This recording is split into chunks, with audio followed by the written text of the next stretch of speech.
Muy bien. Hasta el seminario es lo que va a entrar finalmente en el examen. Hemos quedado para el sábado, ¿verdad? Sí, doctor. A las 9. Muy bien, Arlet. Y ya más bien este tema corresponde a la segunda unidad. O sea, este tema, por favor, este tema no ingresa en el examen, sino ya pertenece a la segunda unidad, ¿ya? Muy bien, vamos a hablar de los patrones de herencia monogénico. Y como su nombre lo está indicando, es la herencia que solamente va a comprometer a un par de genes. Por eso se llama monogénico, ¿no? Estas enfermedades monogénicas son producto de alteraciones o mutaciones en un solo gen y que se van a segregar en la familia tratando de seguir o cumplir las leyes de Mendel. Es decir, vamos a tener proporciones fijas según el tipo de unión. Por lo tanto, también las enfermedades monogénicas van a llamarse enfermedades mendelianas. ¿Listo? Enfermedades mendelianas. Hasta el momento se han descrito más de 8.000 enfermedades o fenotipos monogénicos. ¿Sí? Eso quiere decir entonces que existen más de 8.000 enfermedades monogénicas. Según las leyes de Mendel, ¿por qué? Porque efectivamente lo que se hace es que durante la mitosis, durante la fase telofase, y generalmente ahí la forma de combinaciones van a ser siempre al 25%. De un par de genes, como esto es lo que estamos detallando en este momento, las posibilidades de combinación son A con B mayúscula, A con B negativo, perdón, minúsculas, A mayúscula con B minúscula y una A minúscula con una B mayúscula. Estas son las posibles, solamente las posibles combinaciones que puede haber de este par de genes. No existe más, ¿no?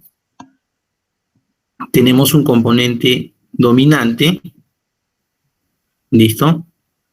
Homocigoto, y tenemos un componente homocigoto recesivo.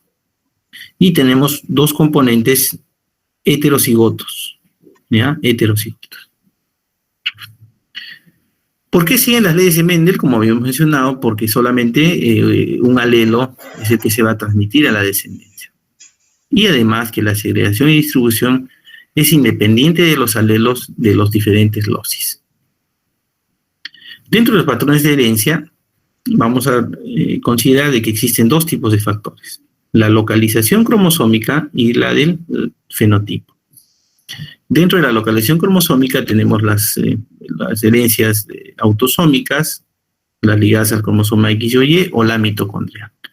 Y en cuanto al fenotipo, en el fenotipo vamos a tener el fenotipo dominante, que solo se necesita la presencia de un solo alelo para determinar la enfermedad, como en el caso de la acondroplasia, o en el caso del fenotipo recesivo, como en el caso de la fibrosis quística, cuando se necesita que los dos alelos del gen CFTR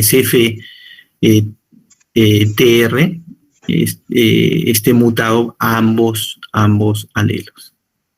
¿Listo? Cuando hablamos de las enfermedades, entonces vamos a ver ahora cuando se habla de enfermedad autosómica dominante. ¿Cuándo se dice que es autosómica dominante? Como su nombre lo indica, autosómica involucra entonces el par número 1 hasta el par número 22. El 23 es el cromosoma sexual. Entonces, cualquier alteración en alguno de esos cromosomas es una enfermedad autosómica. Si se necesita solamente uno de los genes anómalos para declarar la enfermedad, entonces ya hablamos de enfermedad autosómica dominante. Estas enfermedades autosómicas dominantes, como la acondroplasia, se producen sin saltos generacionales, o sea, es decir, se van a presentar, como en el gráfico acá, en todas las generaciones. Siempre va a haber un sujeto que va a padecer la enfermedad. ¿Listo? Siempre. Primera generación, segunda, tercera, todos se involucran con algún caso de enfermedad. Como ustedes están viendo, no interesa el sexo, porque son autosómicas.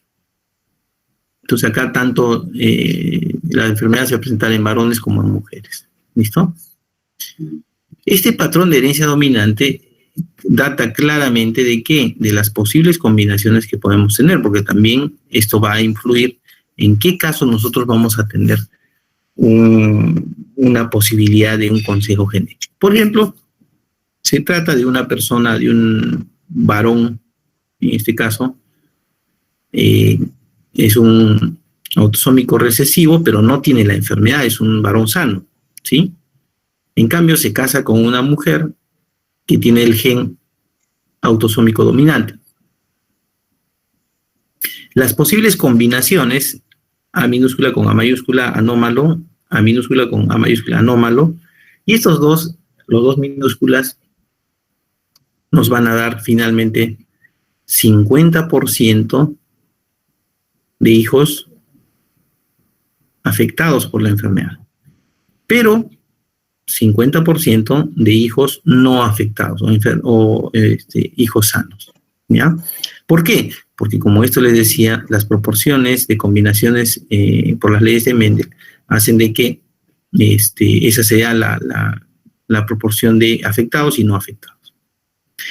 Veamos otro caso. Se casa una acondroplásica con otro acondroplásico, que es lo que usualmente vemos en nuestra sociedad, ¿no?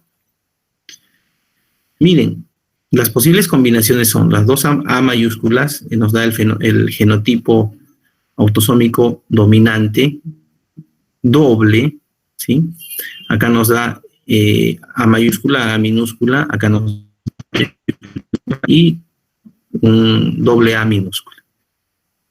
Cuando ambos se casan, tienen 25% de presentar la forma más grave de la acondroplasia, que es incompatible con la vida y es casi una enfermedad fatal. ¿Listo? Esta pareja tiene un 50% de posibilidad, 50% de posibilidad de tener hijos acondroplásicos. Y un 25% tienen de posibilidad de tener un 25% de posibilidad de tener hijos, un hijo normal, ¿no? Por eso es que ustedes van a ver, cuando se casan dos acondroplásicos, a veces sucede que la combinación hace de que tengan un hijo normal, entonces vamos a tener un hijo con una talla absolutamente normal, ¿no? Entonces, estas son las formas de presentación que nosotros tenemos y que podrían presentarse cuando se trata de una enfermedad autosómica dominante, ¿ok? Ejemplos de esto tenemos la enfermedad de Huntington, tenemos la acondroplasia, la osteogénesis imperfecta, ¿no? Son enfermedades autosómicas dominantes graves y que originan este tipo de combinación. Para esto, como habíamos mencionado, es importante conocer el árbol genealógico, que va a ser la tarea académica de la segunda unidad, la tarea académica, ¿no? La confección de su árbol genealógico. Acá, por ejemplo, están los bisabuelos, aquí tenemos los abuelos, tenemos nuestros padres y tenemos los hijos, que en este caso serían la cuarta generación de ustedes. ¿Listo? En este caso, por ejemplo, vamos a ir viendo una serie de siglas, como por ejemplo acá, una doble línea, vamos a tener sujetos con sombras oscuras y con sombras claras.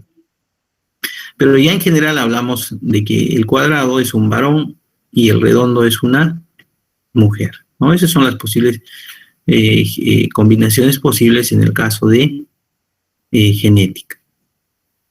Cada uno de los sujetos puede ser enumerado con números arábigos. En cambio, la generación es denominada con con números romanos. ¿Listo? En algunos casos, por ejemplo, acá se puede ver las posibles combinaciones que tienen y las posibles alteraciones que se pueden verificar. Para esto se ha creado una rama de la genética que es la genealogía. ¿Qué es la genealogía? Es la unidad de estudio en genética clínica. Considera que la familia es la unidad de estudio, ¿no? Y para determinar el modo de transmisión de un carácter, de una enfermedad, se debe realizar el árbol genealógico. ¿Y qué cosa es el árbol genealógico? No es más que la representación esquemática de la familia utilizando una simbología estándar. ¿Para qué nos sirve un árbol genealógico? Nos permite determinar si una enfermedad o un carácter genético es hereditario y qué tipo de patrón de herencia sigue esa enfermedad. También nos permite establecer el genotipo. Hemos dicho cuando hablamos del genotipo, si es autosómico, si es dominante, si es recesivo, si es ligal cromosoma X. ¿Listo? Y tercero, también nos puede calcular la probabilidad del genotipo en la descendencia. Cada generación, como les mencionaba, se identifica con un número romano y los individuos de cada una de los miembros de cada generación se identifican con números arábicos, siempre en orden decreciente de edad y con números arábicos. La simbología es de la siguiente manera: mujeres de forma redonda, los varones de forma cuadrada. Cuando es un rombo, es un sexo desconocido, por ejemplo, un aborto o un feto indeterminado. El aborto también tiene su propia simbología. Todo fallecido es el símbolo oscuro y con un slash. Puede ser un cuadrado o un redondo. El individuo afectado siempre está sombreado. Esa es la unión conyugal, un matrimonio. Pero cuando tiene doble línea, significa que es un matrimonio consanguíneo. Esto se daba hace muchos años. Ahora, con el advenimiento de las comunicaciones, ya esto ya no se da, ¿no? ¿Ya? Acá había pues matrimonios entre primos segundos, primos terceros y todo lo demás, ¿no? Este caso, por ejemplo, es una mujer que tiene 2 matrimonios sucesivos. Estos son gemelos monocigóticos afectados, estos son mellizos dicigotos, ¿no? La portadora se identifica con este punto, ¿no?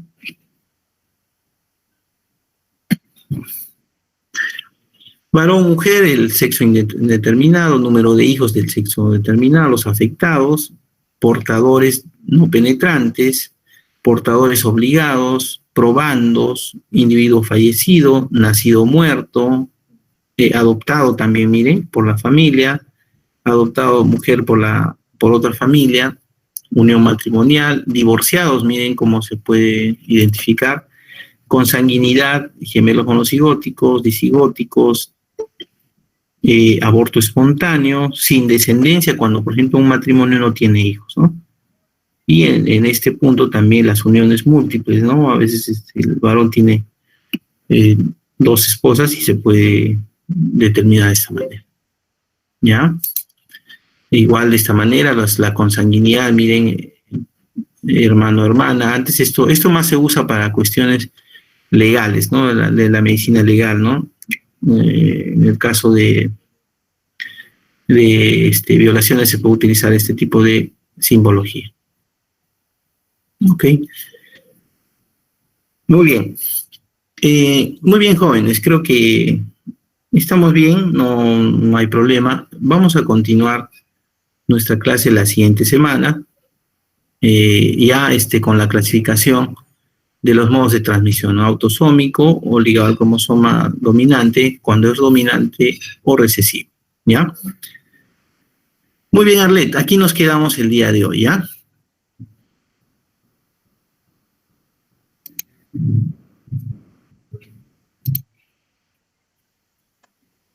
Hasta luego, doctor. Muchas gracias. Muy bien, jóvenes. Nos vemos el próximo martes.